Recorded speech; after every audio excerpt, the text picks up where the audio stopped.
and highest praises, Lord of all, and highest praise. 바나바가 사울을 찾으러 다소에 가서 만남에 안디옥에 데리고 와서 둘이 교회에 1년간 모여 있어 큰 무리를 가르쳤고 제자들이 안디옥에서 비로소 그리스도인이라 일컬음을 받게 되었더라. 서신서를 통해서 사도 바울이 계속 고백합니다.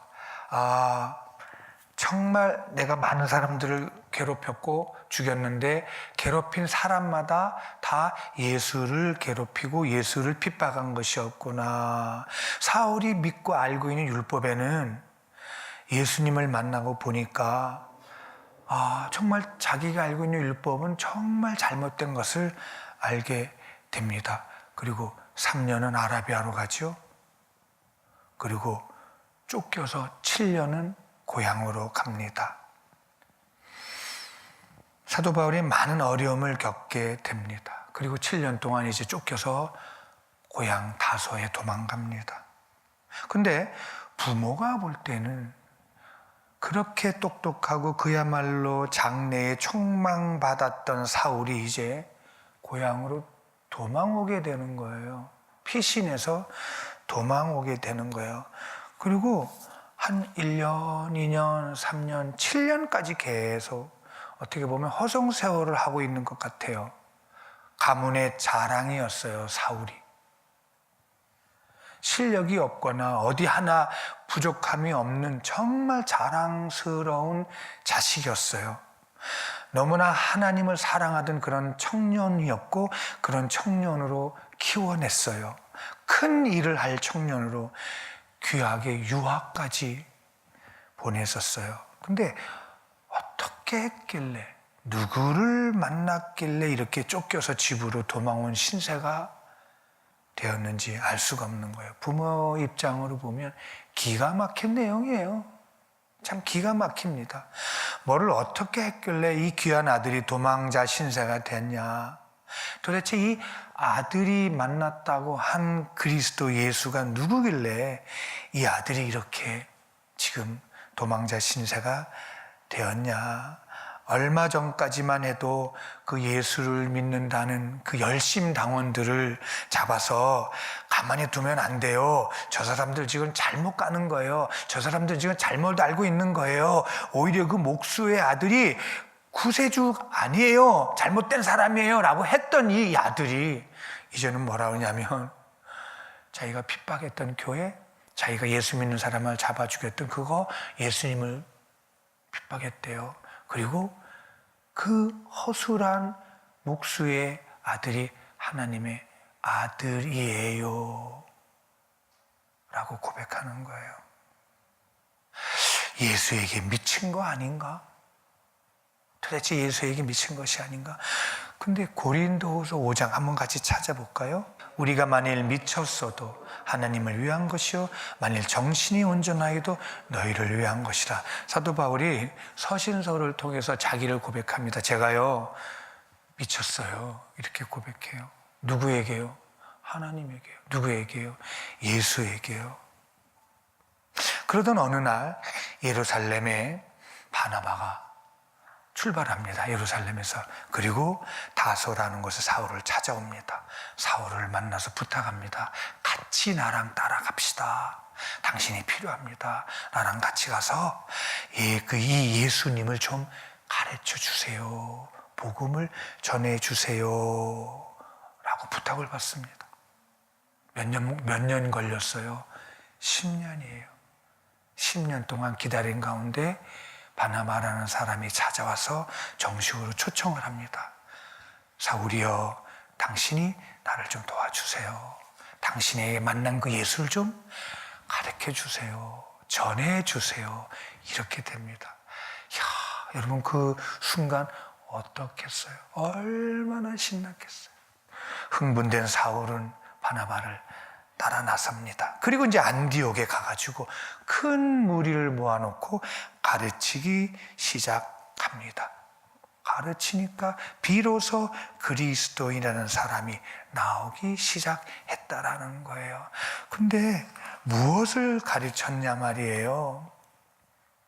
사울은 이 10년 동안 이 복음을 전하고 싶었어요. 사울을 통해서 많은 사람들이 말씀을 배웠는데 드디어 그리스도인이 나오기 시작하는 거예요. 초대교회 예루살렘 교회는 그렇게 사람이 많았는데 그리스도인은 없었단 말이에요. 스스로 나는 교인이야, 교회 다니는 사람인데 그리스도인은 없었다는 거예요. 여러분 다르잖아요.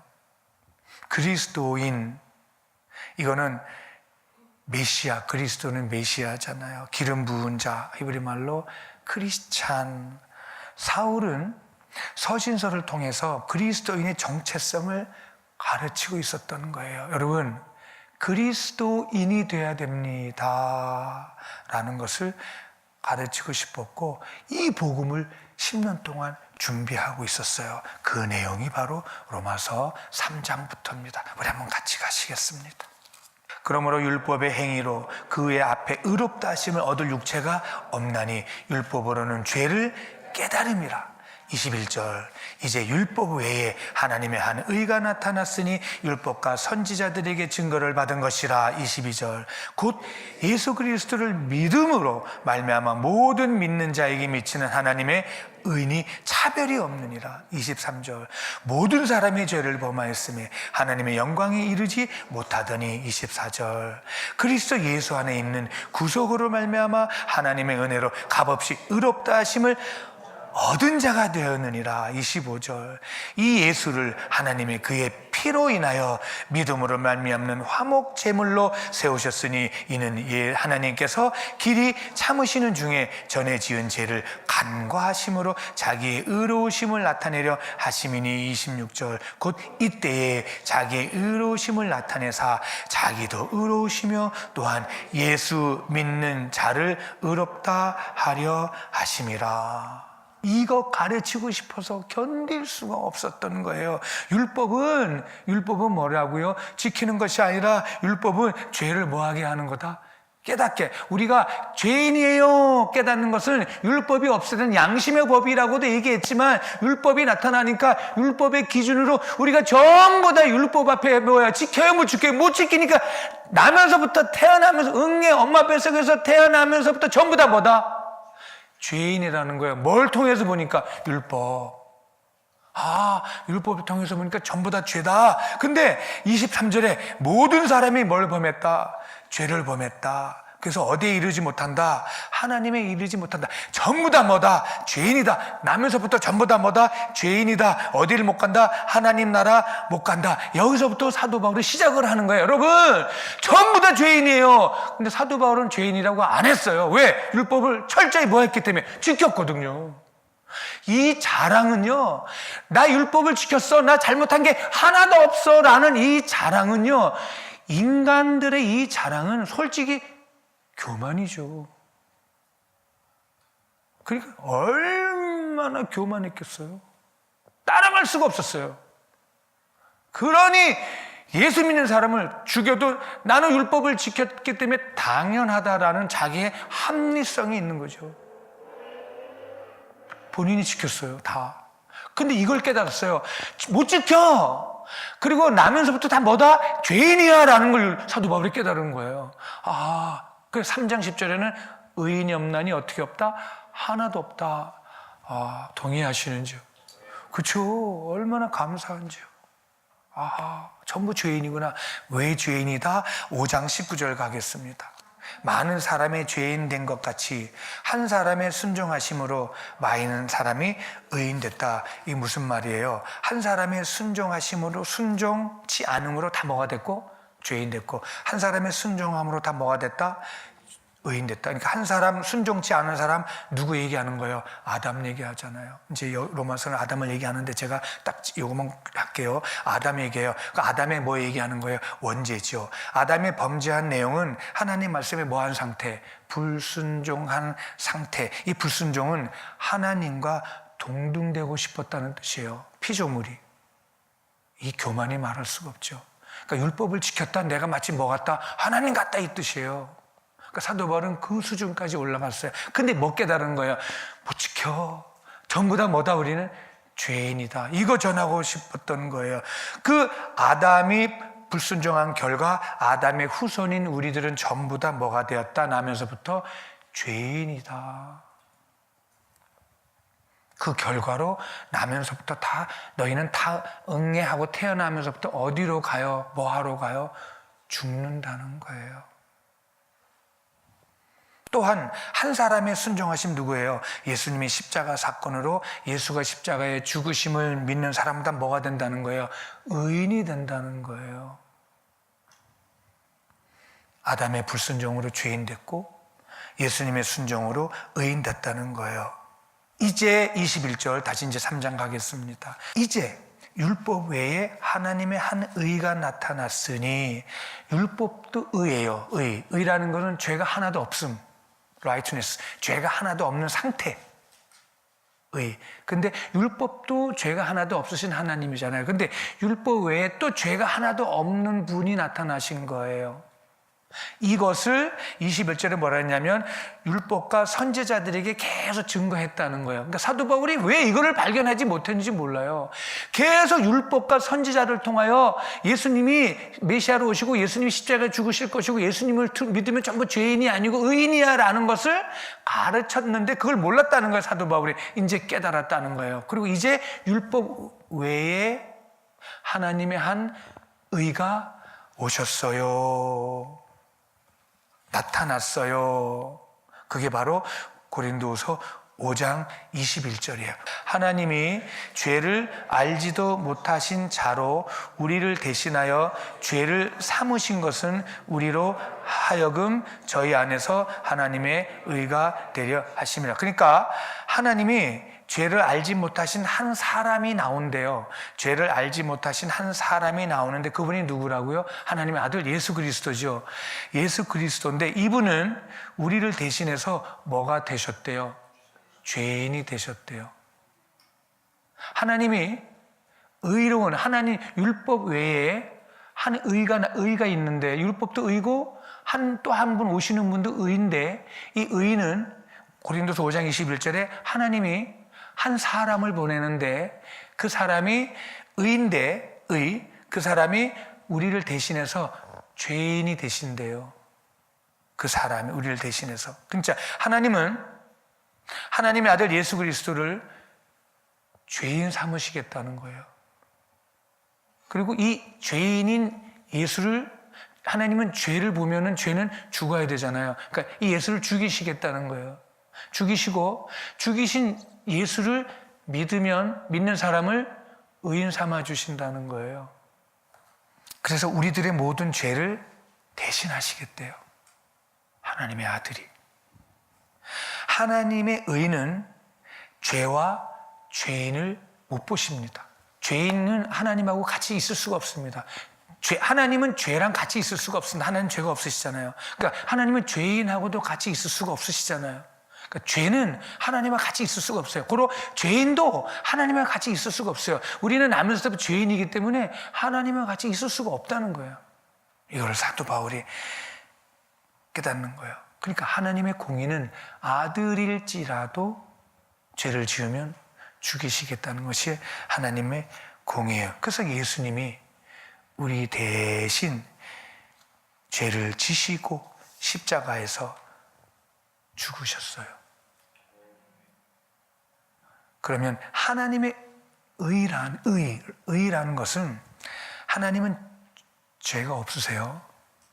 하나님이 의롭다 하신다라는 것은 내 아들 예수 그리스도를 믿으면 믿는 사람을 의롭다 하신다. 의롭다 하신다. 여러분, 내 아들은 죄가 없는데요. 내 아들을 여러분 대신 내어놓겠어요. 그럼 내 아들을 죽일게요. 근데 내 아들이 여러분의 죄를 다 짊어졌어요. 여러분의 죄를 짊어지고 내 아들이 죽었어요. 이거를 믿으세요? 그러면 여러분을 의롭다고 할게요. 그러면 의롭다는 게 뭐냐면, 의롭다는 게 죄를 한 번도 짓지 아니한 상태. 이거를 사도 바울이 깨달으니까 못 견디는 거예요. 죄를 지은 적이 한 번도 없는 상태, 하나님 앞에 부끄러움이 하나도 없는 상태, 하나님 앞에 하나도 부끄러움이 없이 설 수 있는 상태. 예수님이 우리의 죄를, 죄라는 죄, 나면서부터 죽을 때까지 짓는, 앞으로도 지을 죄라는 죄, 그러니까 죄를 앞으로도 지을 죄, 지은 죄, 또 짓고 지은 죄라는 죄는 전부 다 내 아들 예수가 다 짊어지고 죽고 없애버리고 도말해버렸어요. 이것을 믿으세요. 그러면 하나님이 우리를 의롭다 하시겠다는 거예요. 의롭다는 거는 여러분, 한 번도 죄를 지은 적이 없다고 하나님이 여겨주신대요. 이게 하나님의 의예요. 그게 그리스도인이라는 거예요.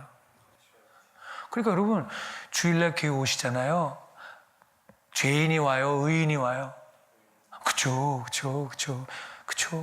행함으로 천만해요. 자랑할 때 천만해요. 아무것도 없어요. 우리는 또 이 문 밖에 나가면 또 뭐 져요? 알게 모르게 뭐 져요? 죄 져요. 근데 뭐 하니까 사도 바울이 못 깨달은 거예요. 예수 그 목수의 아들, 정말 내가 미워서 죽이고 싶은 그 목수의 아들이 우리의 인류의 죄를 다 짊어지고 가신 것을 10년 동안 깨달은 거예요. 아이고, 정말 내가 잘못 알았구나. 그러니까 하나님이 보실 때 이 십자가에 죽은 아들 예수를 우리가 믿게 하고 믿으니까 하나님이 보실 때는 하나도 죄가 없다고 보신다는 거예요. 우리 크리스찬이세요? 뭐 없으세요? 의인이에요? 아직 죄인이에요? 아직도 그 겸손 아니에요, 그거. 저는 아직도 그거 교만이에요. 하나님이 죄 없대는데 뻔뻔함이에요. 그러니까 담대함이 히브리 말로 뻔뻔함이거든요. 담대함이에요. 그래, 아이고, 이 육체는 오늘도 질폭되고 나는 이런 놈이야. 그런데 나는 예수를 부인할 수 없어. 왜? 성령이 계셔서. 오늘도 내가 정말 죄를 짓다고요. 얼마나 실수해요. 그런데 없다고 여겨주신대요. 어떻게 네가 내 아들을 믿니? 내 아들을 믿어주는 건 너 아니야. 네 안에 계신 성령의 내적 증거야. 맞아요, 하나님. 내게 성령 주셔서 내가 하나님이 주신 아들 예수를 믿습니다. 그래, 하나밖에 없어. 너는 이제부터 뭐가 없어? 없어, 죄. 아휴, 이 뻔뻔하고 죄송스러운 마음이지만 확증은 뭐예요? 나 죄 없다. 나 이제 의인 됐어. 누가? 하나님이. 수단이 뭐예요? 아들 예수를 뭐함으로? 믿음으로. 여러분, 우리가 믿었어요. 하나님이 믿게 하셨죠. 그럼요. 어떻게 믿어요? 우리가 보이지 않는 하나님을. 근데 성령이 내 안에 계신 내적 증거이시고 우리를 향하신 하나님의 사랑이시죠. 그리고 은혜인 줄 믿습니다. 이 언약은요, 내 아들을 믿으면 죄 없어라는 언약은 우리하고 한 게 아니에요. 하나님하고 하나님의 아들하고 하신 거예요. 우리는요, 하나님 약속 못 지켜요. 수시로 결심해도요, 못 지켜요. 그러니 계속 누구한테로 갈 수밖에 없어요. 예수. 그 안에 들어가야만 살아요. 예수 안에 들어가야만 살죠. 그래서 우리가 예수 안에 있는 줄 믿습니다. 고로 예수님이 내 안에 계시잖아요, 지금. 그리고 우리는 뭐 없는 자예요. 누가? 하나님이 뭐 없다 하셨어요. 그러니까 여러분, 이거 차고 나오셔야 돼요. 그게 뭐예요? 그리스도인이. 크리스찬은 1차 착한 일하고 이거는 따라오는 행위예요. 크리스찬은 뭐 없는 자다. 의인이다, 죄인이다. 그렇죠. 그거 고백하는 거죠. 할렐루야. 이거는 좀 히브리서 10장에는 뻔뻔하다, 담력을 얻다, 뻔뻔하다 그거거든요. 어쩔 수가 없어요. 육체를 가지고 있는 이상은요, 늘 실수하고 잘못하고 넘어지고 깨지고 박살나고 그럽니다. 그런데 믿음 안에 서면 하나님의 뭐 없대? 죄 없대. 이 내면의 갈등 참 그죠? 그래서 우린 늘 와서 울어도 못하네, 눈물만이. 회개하고 늘 그러잖아요. 주님 죄송해요. 아이고, 죄송해요. 그러지. 이제 잘못했어요. 그거 안 하잖아요. 아유, 주님 죄송합니다. 그러다 보니까 점점 죄가 멀어지고 죄를 미워하게 되고 세상을 미워하게 되고 점점 누구 닮아가요? 예수 닮아가는 거죠. 죄인이에요, 의인이에요? 수단이, 조건이 뭐였어요? 예수를 뭐함으로? 믿음으로. 그리스도인이신 줄 믿습니다. 그리스도인으로, 크리스찬으로, 예수 믿는 사람으로, 하나님 아들 믿는 사람으로. 하나님이 죄 없다고 하는데 누가 죄 있다고 하겠어요? 누가 정죄해? 너 왜 그래? 너 왜 그래? 천만에요. 하나님이 용서하셨는데 어떤 사람이 우리 보고 정죄하겠어요? 속지 말라는 거죠. 이 정죄는 누가 주로 갖다 줘요? 사단! 너 그래가지고 예수 믿겠어? 너 그래 그리스도냐? 네가 그래가지고 뭐가 되겠어? 웃기지 마! 예수가 다 십자가에 완료하셨어! 이미 2000년 전에. 난 이건 믿어! 내가 믿는 게 아니야! 내 안에 계신 성령의 내적 증거야! 나는 믿어지게 하셨어. 그래, 내가 질폭되고 또 죄짓고 또 미안하고 잘못해. 그러나 본질은 변하지 않아. 예수님은 내 안에 주인이셔. 누가 뺏어갈 거야 이거를? 없어요. 누가 가져가? 없어요. 이거는 하나님이 내 안에 주신 선물인 줄 믿습니다. 누구예요? 그리스도인. 크리스찬입니다. 사방교인들 크리스찬입니다. 뭐가 없다?